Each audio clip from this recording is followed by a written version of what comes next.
welcome to Psychic Holistic Spotlight of Rhode Island. I'm Kathy, your host for today. We also have Josie Way and Ken Demers hosting with me. And we have a repeat guest today, Susan Drayton. Well, we're going to talk about Reiki with her too, and her path into the energy healing modality and how it helped shape other people's lives and hers as well though too. So Susan, let's talk about how you got started with Reiki. How did you find out about it? How did you get interested? So Reiki actually found me. Okay. Right after my book, 2017, I want to say towards the end, if not going into 2018, is when it started calling me and I started feeling the urge. I didn't really understand it fully, what Reiki meant, but I know I remember having discussions with my friend Annie, and she was also trained and taught through a friend of ours, Vi, I should say, and through her is where I came to the full understanding of more in depth and got certified. Okay. Now, is it all levels, or was it just one level? All three levels? Master. Okay. Yep. So, are you able to teach it, or you didn't get the I yet? didn't want to teach it. I'm more of the aspect of guiding people, and what I've noticed is that I've been getting the younger adults in their 30s that are coming to me that are interested in changing careers or enhancing their careers. So we end up working through having more of a direction, clarity, any blockages, and as a conduit, just assisting them in attuning where I find it to be more prevalent, more, stuck, if you will. Okay, so how long did it take you to go through all the classes? Oh my God. For me, it took, the first year I did both of them. The first two? Yeah, the first two. Then I waited a whole other year to do the master level. Okay. I just wasn't ready for it. I don't know why, but once I felt it, then it was like, okay, it's time to go. Let me go do it. And I've been enjoying it a lot because not only have I been assisting others as a conduit, but also they've been teaching me about different aspects and situations, encounters of life, and how to deal with it and how to look at it from a different perspective. And then what's great about it is how we can talk after the session. What did you experience? What did you feel or didn't feel, and so forth. That has actually been so mind-blowing that I am fostering relationships with all ages, and we're like a family that we can actually call one another and be like, I can't figure this out, and I need to come back in for another Reiki attunement, or can you pray? Can we pray together, and so forth? We talk about crystals, and we talk about what they've conquered and the goals that they have that we've talked about, and their confidence is just really, you can see the difference in them, that it's just elevating up, and they feel more empowered in becoming who they essentially want to be, and know that they have their gifts and talents,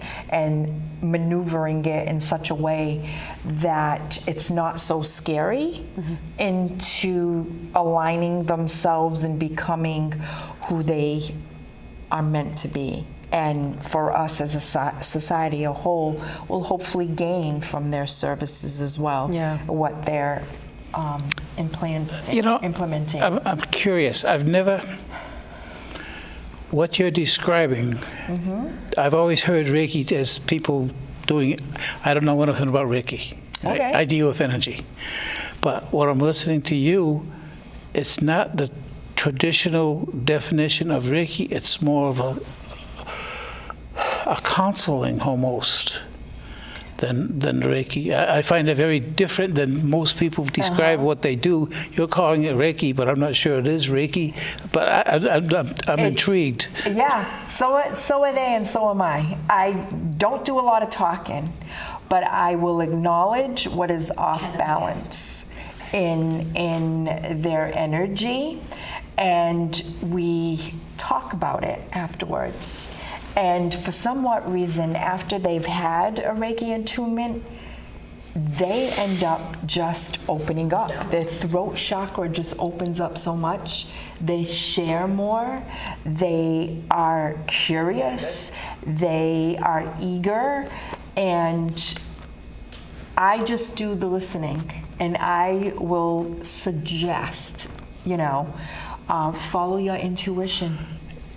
It knows. Follow your intuition. I find it, not you, but I find it interesting that most people, they'll start off Reiki because it's for beginners. And then they wind up calling it something else. I'm really curious to know what you're going to wind up calling what you do, because it doesn't fit the Reiki. Yeah, You're going to do something else. You're going to do something else. I don't know what it is, but I don't know what I call it other than I'm just a conduit. Yep. And I am there to assist, and it's definitely me, and it's such a flow that it's natural. I feel natural. yeah, And more of a counselor. I don't find myself as a counselor. But that's I listen. that's I what just you're doing, but it's not listen, what you call it or what Yeah. you do. It's not what you do, but it's what you're doing. Yeah, the last 5-10 minutes that can be the most empowering for the Yeah. client, though, when they come into session. And I find that it is. It's the last 5-10 minutes that is more empowering to them. But I just listen to them. By no means am I a counselor, nor do I want to be one. But I always tell them that they need to listen to their intuition. You're opening up their pathways. Yes, I feel that I am opening them up to a different perspective that they never would think to do so, and they do it in a safe haven. Do you ever tell them, though, like whenever you feel something, do you tell them in the last 5-10 minutes as well? I will also say it not just in the last 5-10 minutes, but I'll say it during. Okay, when During you're the feeling Reiki, I whatever it is that I'm feeling, and certain areas of the body, could be the ankles, could be the feet. I actually will get visions and I share it with them, But at the end, I always tell them, you really need to know who you are, where you are in your journey, and have a good sense of a root of who you are, so that you are able to make the decisions that you need to make for your own life, and I will use crystals as well, the oils. Okay, the essential oils. Essential oils. I'll also use copper to elevate the energy as well. I'll have it on the ceiling, a triangle. What do you have on the ceiling? Pyramid, yeah. What do you have on the ceiling? Copper. The copper pyramid? Copper pyramid. Yeah. To elevate. We had a guest on about that a while ago. It's Yeah. amazing. Yeah. It's amazing. I Okay, have never people heard of that one. that will cry on my table. They're doing the release, yeah. Yeah, when they're doing that release. Oh, you have it over a particular spot, beside a table or certain something. stuff I have in certain particular Now, spots. again, you're sitting between two mediums. Yeah. And I'm hearing you talk about how you have visions. Yes, I My do. next question is, when are you going to study mediumship? Because that's what you're doing. I was studying that, and I just walked away from it, and Reiki came in. That's when Reiki came in for me. When am I going to study that? I don't know. That's a good question. Because it sounds like that's what you're doing, only on a Did I different give level. the facilitator for right now? If you ask them what they do, they're talking to other people. you're not talking to people, you're just getting visions, but it's same source. Kind of. As some of us know that I do teach Reiki as well too. Two different systems, but still work, still very valid. What I've learned with my students, every level that they've taken, the spiritual connection gets stronger, so they get more messages every level they've taken it. So a lot of times, like even during my sessions with a client, though, I usually wait till the end unless it's very, very strong. Then I tell them in the middle. But usually, my preference is to tell them at the end, though. As you know, I ask them for what they've experienced as well, though, too. So that's what I find, though, too. Is like that just kind of gets expanded as well, though, too. Though, so it's hard not to become, a person that gives messages as well, though, too. So they're very different entities, though, in itself, though. But there is some overlap there. They work hand in hand. Yeah, they absolutely do. Yeah. They energize each other. And what's interesting, Synergy. yeah, talking about energy, what's interesting is like, even though I may have not have met this person, when I start meditating on them and praying, I'll start picking up on their energy and start feeling what it is that they're supposedly having a block in or not having the clarity on and so forth. But yeah, I don't know. I'm discovering who I am as I'm going through all of this. It sounds like you're having fun doing it. I am, again, my inner child. I'm just going with the flow, and I love it because I truly feel blessed to be who I am. And it's actually an honor to have these abilities. And to be humble with them and respectful. What did you do in the real world? In the real world, as a child, I did not speak till the age of 3. I studied energy. I just would know what that person was all about at a very young age. I just didn't say anything. Did you have an occupation? I mean... As I was growing, yeah, I worked in the human services field. I also worked with people that had abilities, disabilities, and neurological. Another name for counseling. I did not. She's always been a healer. I did not counsel them. What I did was, besides case management, I did job placements. I always asked them, "What was your dream job?" And I would make sure that I would implement and put the resources in places that they needed for them to conquer their goals. What I'm hearing you describe the real world and what you do in the paranormal-ish world, it's the same thing. Yeah, but my side's fun. My side's fun. Yeah, the side is definitely It can fun. be Yeah. both sides, Yeah. but Yeah, so I it sounds find them like you were very always a similar is healer, what though. the point. Yeah. And I did it in a way that it wasn't threatening to them. It wasn't overwhelming to them. I did it in a soft nature, a nurturing kind of way. And I understood them too. I just had a connection with them, Yeah.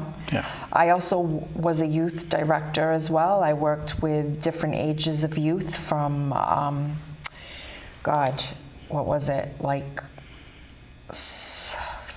7th, 8th onto college, the rite of passageway, that age on up. And we did pilgrimages, we did mission trips, we also did Habitat for Humanity to educate them as to, what is it like to seek unity and peace. Where are the similarities? Where are the differences? And to get people out of their comfort zones. That was fun as well. But I always gravitated to people that were always looking for something, missing something, or they labeled them, oh, that person's very difficult. To me, it wasn't. I just somehow knew. I just knew. And somehow I got them to do what they needed to do for them.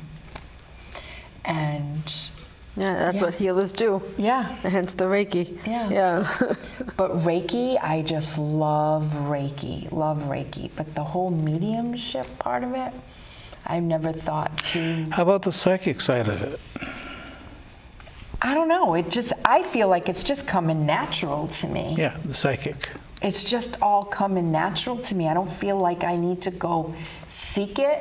It's the more I'm diving into my spirituality and the whole journey of Reiki, every time I'm healing somebody, I feel I'm healing me.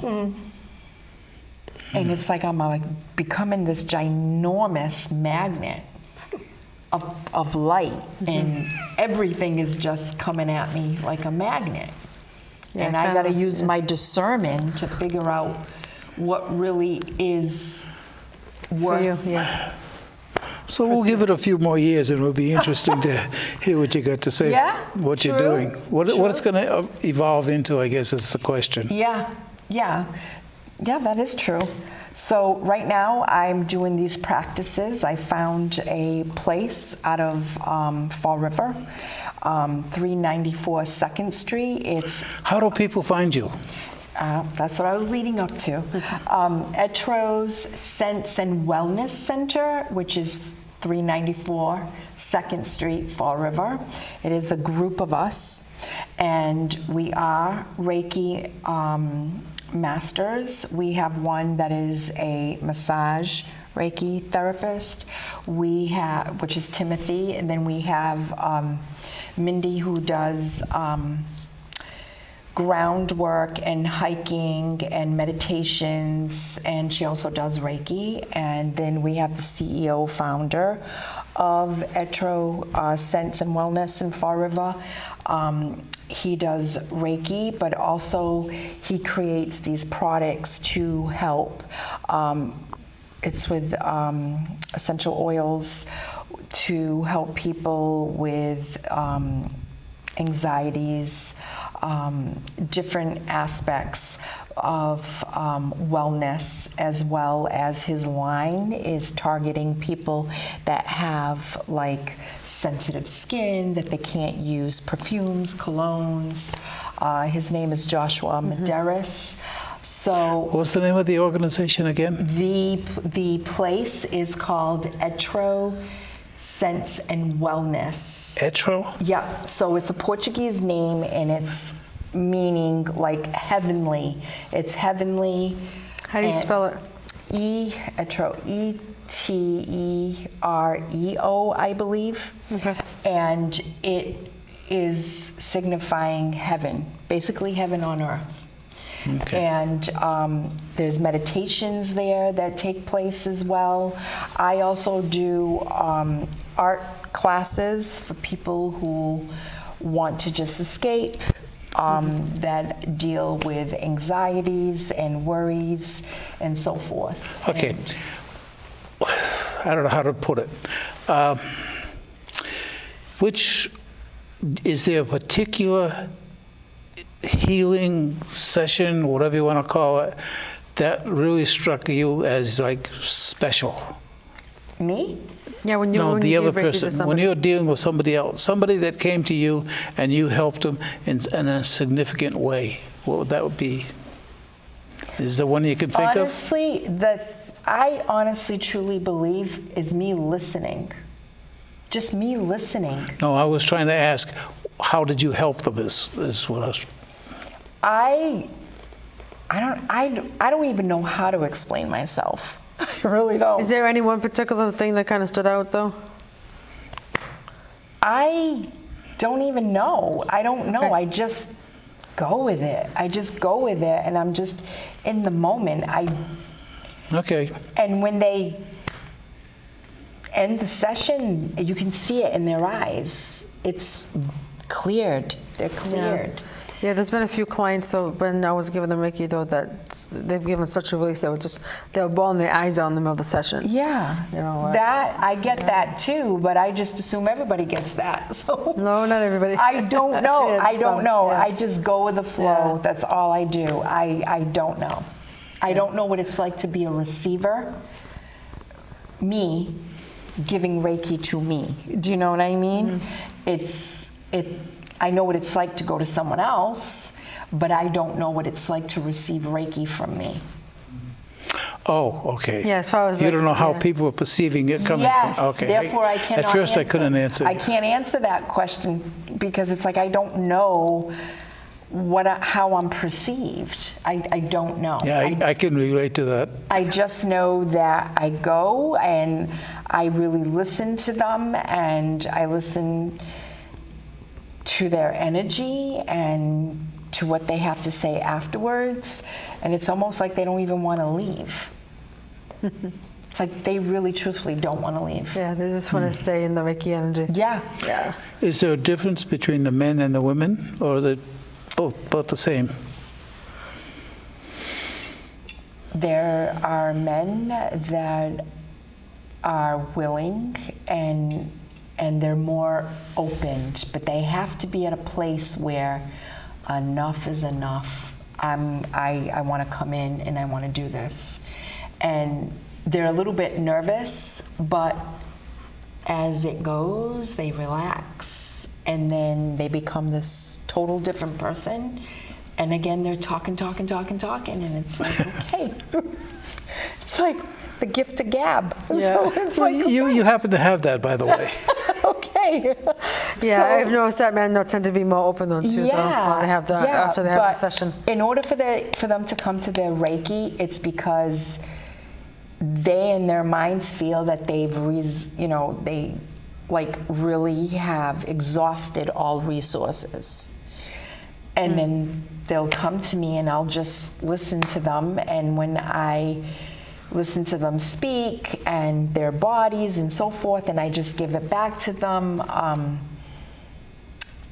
Like I had a gentleman who came to me and he's not happy with his life and how things are going, and he feels he missed an opportunity with a woman, blah, blah, blah. And I'm like, well, you were in the military. What did they teach you? You know, it was clear, precise command. You knew what your role was. There were boundaries. Why can't you apply those skills in your everyday life? You're ahead of the game. And when I changed that perspective, you know, he was like, oh my God. You know what I mean? It just like dawned on him. And I, you know, did a little bit of energy work on his head, his heart, and I don't know what happened, but all of a sudden he's sending me all these pics. I got affirmations. I got it on my desk, and he shows it to me. I'm like, great. And he's like, I got crystals. I said, awesome. So he's like, I can't wait to see you again. I said, okay. It's like, So That's he good for was business excited from your that- point of view. you know, it's like, I just feel that people are just at a point where they really feel, I've done this on my own. It's not working out. I need help. And I just feel that I'm just another resource. Obviously, somebody who needs really in-depth counseling, obviously, I refer them to counselors. You know, that's their expertise. Specialty. Exactly. Not mine, nor do I care to be one. I'm just in the energy work, and that's where I belong. And I have a problem with that definition from you. okay. You might think that, but that's not the reality. Yeah, That's not what I'm hearing. Yeah. No, I am. Do you find that people be more open to Reiki more recently though than say when you first started being able to offer Well, Reiki? yeah, because you know you're touching other energies. You know, that's, to me, that's sacred. You know, I would like to think that you wouldn't just open up to anyone. You know, I would like to think that you're going to want to know who this person is all about and form some kind of rapport or get some feedback from others and so forth. Yeah. So yeah. So quickly though, because we're almost at the end of this episode, which always happens fast with you.